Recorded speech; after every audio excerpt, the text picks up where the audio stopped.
bahwa tidak ada satu bentuk peradaban yang sesungguhnya bertolak belakang dengan fitrah kemanusiaan yang menghantarkan kepada tatanan yang beradab yang baik.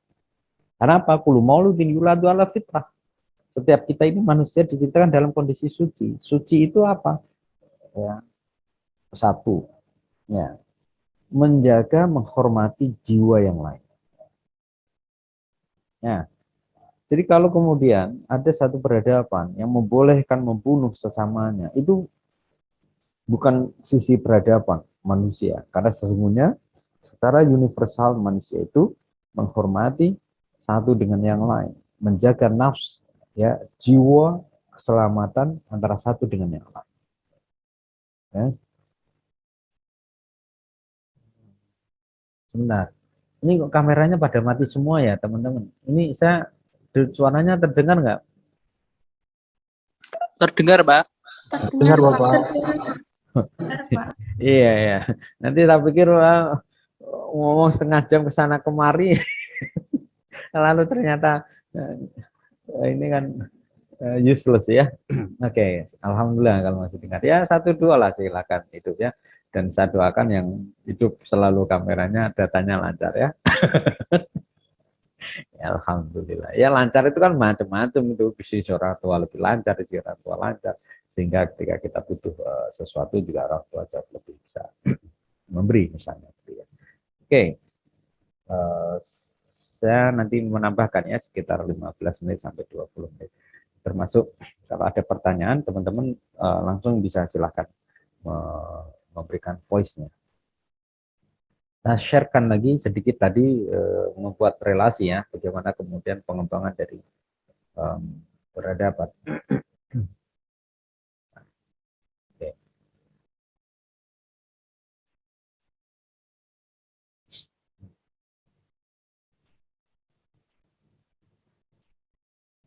Kita lihat ya. Sudah muncul belum? Contoh ya, ini pengembangan dari satu bentuk keadaban ya. Maka ini bersyukur sekali teman-teman bisa membahas tentang peradaban.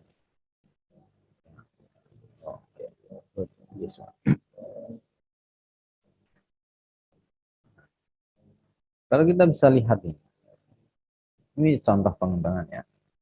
Penelitian terhadap remaja dari 4.726, 97 pernah melihat yang pornografi. 93 mengaku sudah tidak perawan. Alam ya. Dan 21 pernah mengalami aborsi atau melakukan aborsi. Artinya apa? Ketika kemudian kita mencoba melihat keadaban di tengah-tengah umat kita itu, umat terjauhkan ulama kita itu cenderung terjauhkan dari ulama. Ini hari ya. Jadi kalau kemudian ada semacam parsialisasi atau pemisahan secara tidak langsung, yang penting cerdas, teknologi tinggi, keindahan, keagungan, bahkan high teknologi itu, ya sesungguhnya di dalam Islam menghantarkan kepada ma'rifatullah. Itu. Nah, kalau kemudian justru yang seperti sekarang, rudal, ya, bom atom dan sebagainya, kecanggihan-kecanggihan teknologi itu menjauhkan dari bagaimana mengagungkan kebesaran Allah. Ini ada yang salah. Nah, ini tadi ada kedangkalan beragama.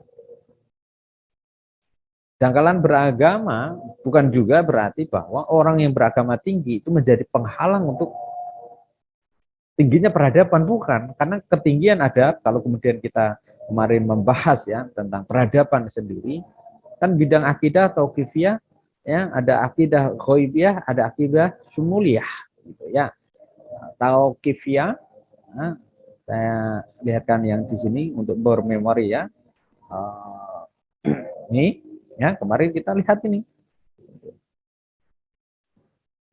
Ya. Jadi bidang ibadah, di karakteristik khusus Islam kita ini memiliki akhlak robbaniyah, Tuhan menjadi sumber nilai baik dan buruk.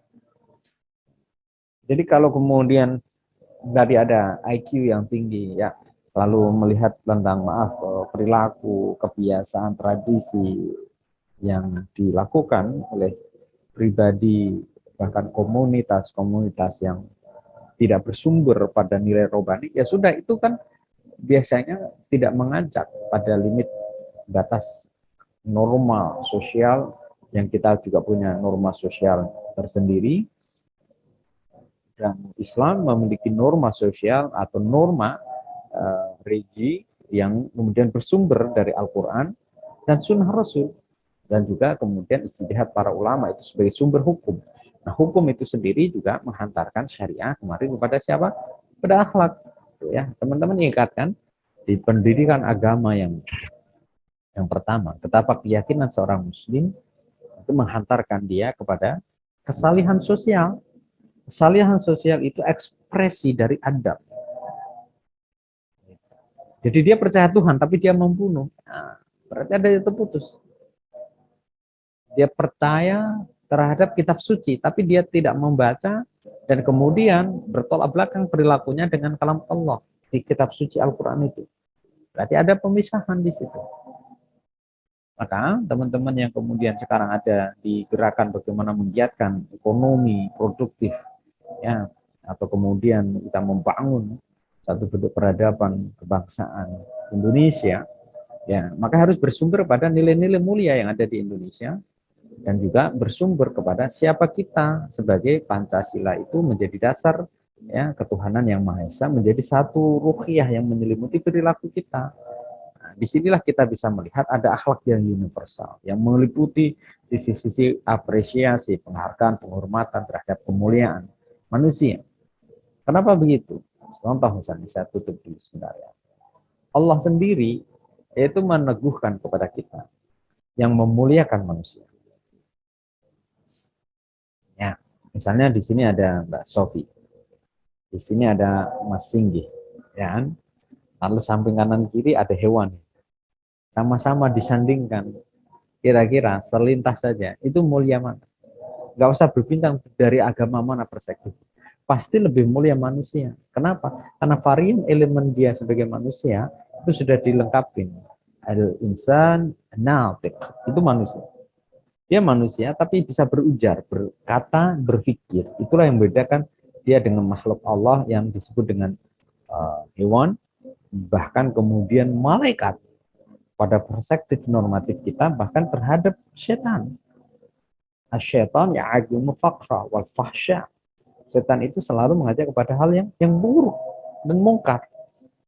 Malaikat la ya'sunallah, dia makhluk Allah yang tak pernah kemudian melakukan maksiat. Nah, kita manusia memiliki dua unsur kemuliaan itu. Kalau kemudian kita tarik sedikit ayatnya, walaqad karramna bani Adam. Aku Allah Tuhan kalian semesta alam yang memuliakan manusia. Jadi jangan engkau hinakan dirimu dengan perilakumu sendiri. Alicia, Syafina, Sofiana, ini ada Riza. Oh ya, ada orang-orang baik, orang-orang mulia. Diberikan Allah hadir ke dunia ini dengan kedua mata yang indah. Ya, insya Allah indah lah ya. Saya nggak melihat di kamera ya. Tapi kan bisa mendengar kan, Mbak Sofiana? Halo, Assalamualaikum. Mbak Syafina, Alicia, Mbak Unsa, bisa memberikan respon? Mbak Anisha? Bisa, Pak. Oke, ya kan? Artinya ketika kemudian saya berujar atau berkata begini, ya teman-teman yang diberikan oleh Allah pendengaran yang bagus langsung merespons. Kadang, ya maaf, nyun sewu, tanpa kita sadari karena otomatis saraf yang begitu luar biasa, kecepatan menangkap apa yang kemudian kita pikirkan, apa yang kita lihat, lalu kita katakan dan yang terdengarkan itu begitu otomatis. Seringkali kemudian kita hilang dari kebersyukuran itu, dan itu nilai adab kita sebagai makhluknya, ya kan? Jadi kalau kemudian kita kembalikan tadi dari bahasan bagaimana hubungan adab dan akhlak, ketika ada seorang memiliki IQ yang tinggi, lalu dia tidak turunkan ke kolbu dia, berarti sesungguhnya ada yang terputus, gitu ya. Artinya kolbu itu tadi dia tidak arahkan, tidak terolah dengan satu bentuk world view, betapa kemudian Tuhan sesungguhnya terlibat di dalam kecanggihan pikiran itu, bahkan kemudian dari segala liputan kehidupan yang terjadi. Gitu. Contoh misalnya saya tanya, Mbak Tiara, Mbak Alicia, Mbak Alia, Mafaza. Halo Mbak Tiara, Mbak Alia. Waalaikumsalam warahmatullahi wabarakatuh. Webinar sebentar ya, alhamdulillah. Saya mau tadi khawatir mengganggu.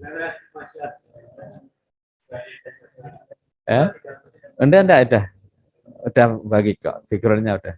Oke. Ya, jadi ya teman-teman sekalian ya, ini tadi kita melihat betapa ya ketika kemudian kita mengasah elemen-elemen yang memang Allah hadirkan. Alastu birabbikum, sebelum kita hidup saja itu sudah mengatakan. Ruh ditiupkan, wa nufikha firuh. Ya, di dada manusia kemudian diberikan satu bentuk keimanan.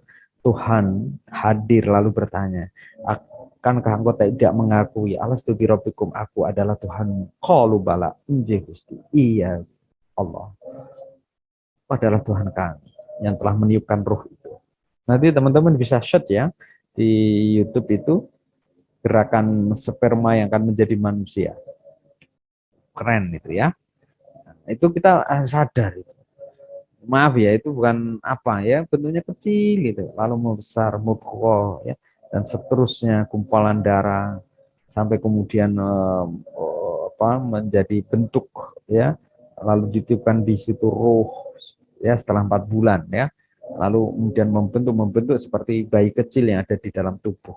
7 bulan baru kemudian menunggu aterem 9 bulan 10 hari lalu dilahirkan ke muka bumi. Dan itu bukan sesuatu yang bertolak belakang dengan sains. Sains mengiyakan ada keagungan di dalam sisi kemanusiaan dari mulai sebelum lahir sampai nanti meninggal dunia. Ya. Nah, lalu tadi kita lanjutkan pada sisi bagaimana kemudian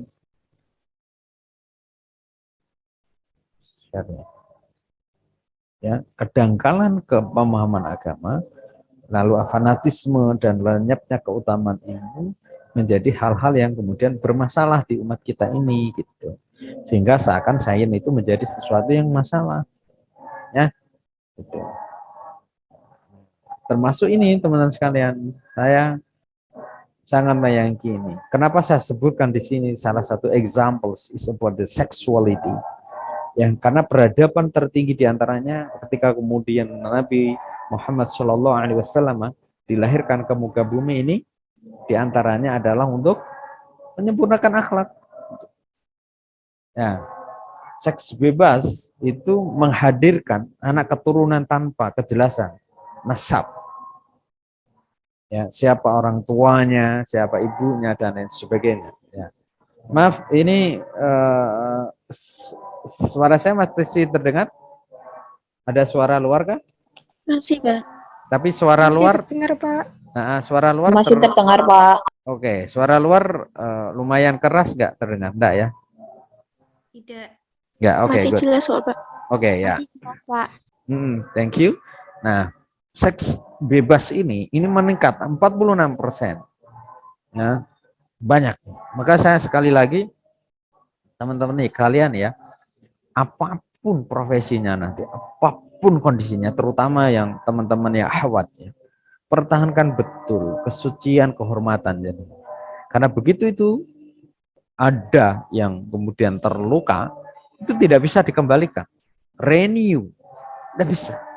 Apapun dalih tentang cinta misalnya ya, atau dalih-dalih tentang bagaimana apaan sih soalim, wah itu kan tidak penting dan lain sebagainya. Enggak, kemuliaan adab sebagai seorang perempuan yang sejak awal di dalam tatanan peradaban Islam itu dimuliakan adalah bagaimana Rasulullah mengangkat derajat para kaum Hawa, para perempuan.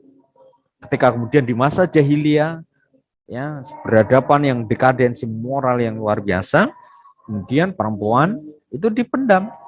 Dan kita mengenal betul kan sisi sejarah itu.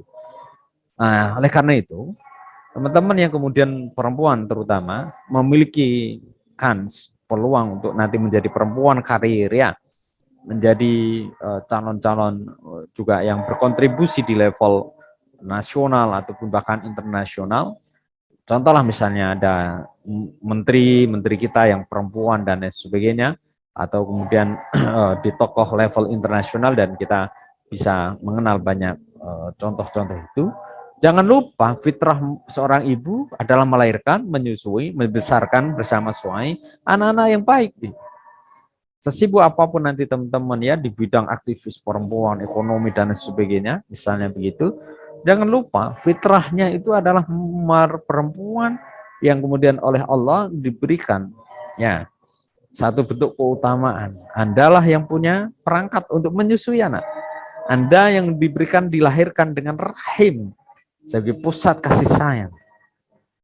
Ya, maka saya selalu mengagumi perempuan yang lalu dia bisa tetap berkontribusi mengamalkan khairun nas anfa'um linnas, tapi kemudian memiliki ketawaduan terhadap suaminya, ya.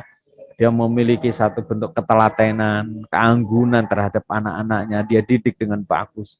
Sekalipun pada wilayah publik itu dia memiliki satu peran yang tidak mudah dan tidak lalu setiap laki-laki mampu menjalankannya. That's amazing. Gitu. Ya, ada Mbak Amelia, ada Amelia, Sabrina, Mbak Alia Mafaza dan teman-teman yang lainnya ya, yang khususnya yang perempuan, juga laki-laki tentu gitu. Nah, karena kecenderungan ar-rijal qawwamun 'ala nisa di dalam tata keadaban berkeluarga di Islam kita, ya suami tetap menjadi pemimpin keluarga. Jadi sehebat apapun perempuan, kemuliaan martabat dia, keadaban yang tertinggi dia justru seberapa kemudian dia memuliakan laki-laki. Dan laki-laki yang hebat ya di dalam perspektif Islam yang berkeadaban tinggi itu yang memuliakan perempuan. Dia tidak lalu meremehkan perempuan. Nah, salah satu ya, ini tip lain ya di dalam memilih calon keluarga, karena bagaimanapun keluarga itu basic membangun peradaban dunia sekalipun. Bagi teman-teman ya, Riza, ya Anissa, Safira, Nada itu. Kenapa kemudian di dalam Islam laki-laki yang baik itu jangan lalu disandingkan, diutamakan dengan keunggulan materi, tidak, tapi kesalehan. Indikator salih dan kenapa kemudian di reasoning yang diberikan oleh Rasul terhadap orang, kau pilihlah ya para akhwat itu, laki-laki yang kemudian nomor satu kemuliaan akhlaknya, karena laki-laki yang mulia dia tidak pernah kemudian merendahkan perempuan.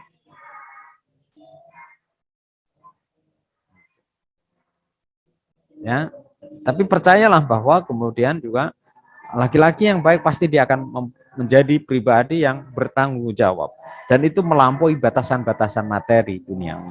Termasuk tanggung jawab adalah laki-laki itu pasti dia akan lebih bekerja keras untuk kebahagiaan keluarganya. Bukan pemalis laki-laki yang laziness. Perempuan yang hebat, saya katakan juga calon-calon ibu itu ibu-ibu yang tangguh, bukan yang loyo, ya, yang mudah mengeluh, ya, mutungan, cemeng, dan lain sebagainya. Ya, dan lihat anak-anak hebat itu biasanya selalu. Ya, orang Barat saja mengatakan, ya, smart baby born from smart mom. Gitu. Bayi-bayi yang hebat, smart, itu selalu lahir dari ibu-ibu yang cerdas, ibu-ibu yang hebat juga. Ya, maka disitulah kenapa kemudian di dalam kerangka kita membangun antara keadaban, akhlak ini sangat berkaitan dengan seberapa teman-teman menjaga pergaulan. Termasuk tantangan terbesar tadi itu ya ada kebebasan seksualitas ya. Lalu di sini juga ini ya. Nah, ini teman-teman ya, selintas saja ya, nanti jadi satu hal yang ini menggejala di kita. Saya 2000 dan teman-teman itu ke 2010-an ya di negeri barat itu aja sudah menyaksikan ya Allah, apalagi sekarang gitu loh. Saat itu aja wah sudah merebak sekali. Apalagi sekarang dengan gadget ya, itu ada di dalam genggaman anak-anak kita. Saya sendiri sangat gelisah. Ya, putra saya yang kecil ya, yang belum SD aja itu udah juga bisa mengakses menghandle ya handphone, karena handphone kita kan ada di mana-mana gitu. Maksudnya wifi-nya juga nonstop ya kan. Lalu handphone kita juga relatif mudah diperoleh, smartphone dan sebagainya begitu.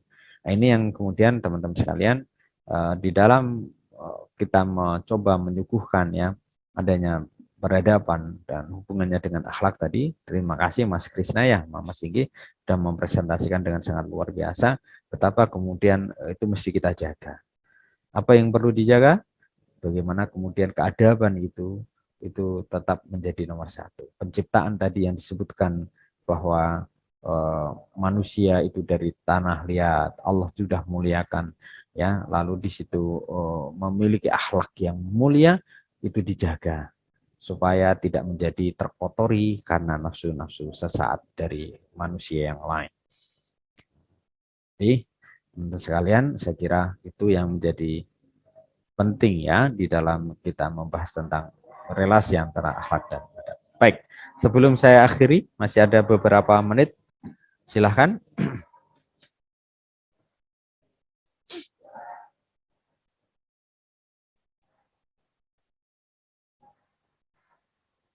Ya, Mbak Anissa, Ananda, Anjali, Rahmasari. Halo. Iya. Ini kalau sore pada masak atau gimana ya? Atau nungguin apa gitu? Nunggu buka puasa, Pak. Wah, Masya Allah, luar biasa. Bentar lagi udah mau Ramadan loh. Oh, masih puasa sunnah? Atau ini gantiin yang kemarin Ramadan belum terbayar ya? Senin Kamis, Pak. Wah, luar biasa. Sebenarnya kalau sudah mendekati Ramadan itu dikurangin supaya Ramadannya itu terasa. Tapi it's fine, no worries. Itu juga bagus ya.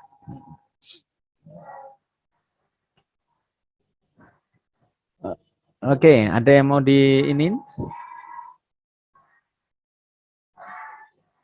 Oke, saya sedikit detailkan, terus habis itu kita tutup ya, satu share screen tentang tadi di awal. Jadi kita hubungkan dengan yang kemarin yang saya sampaikan dengan teman-teman di Fakultas Psikologi ya. Teman-teman, kenapa kemudian saya share dengan video dengan mereka, supaya teman-teman juga memiliki perspektif yang interkoneksi ya, interconnected dengan teman-teman fakultas lain, sehingga itu keberuntungan kita ada di dalam Universitas Islam yang kemudian saling terkoneksi. Teman-teman ekonomi bisa belajar secara tidak langsung bersama dengan teman-teman ekonomi, dengan teman-teman psikologi. Teman-teman psikologi bisa belajar dari teman-teman ekonomi dan teman-teman teknik gitu dan lain sebagainya. Di dalam konteks kita sejarah peradaban ini ya, saya minta izin dan semoga juga berkenan menambah keberkahan tadi di beberapa materi itu terkoneksi ya, kolaborasi dengan teman-teman materi yang kemudian kami diskusikan di kelas lain di fakultas lain gitu ya. Nah, prinsip peradaban yang juga kami share bersama diskusi dengan teman-teman yang lain di juga pembahasan awal kemarin, betapa estetika tadi itu menjadi ruang dalam prinsip Islam. Jadi kalau keindahan ruangan, keindahan tampilan-tampilan itu bagian dari peradaban.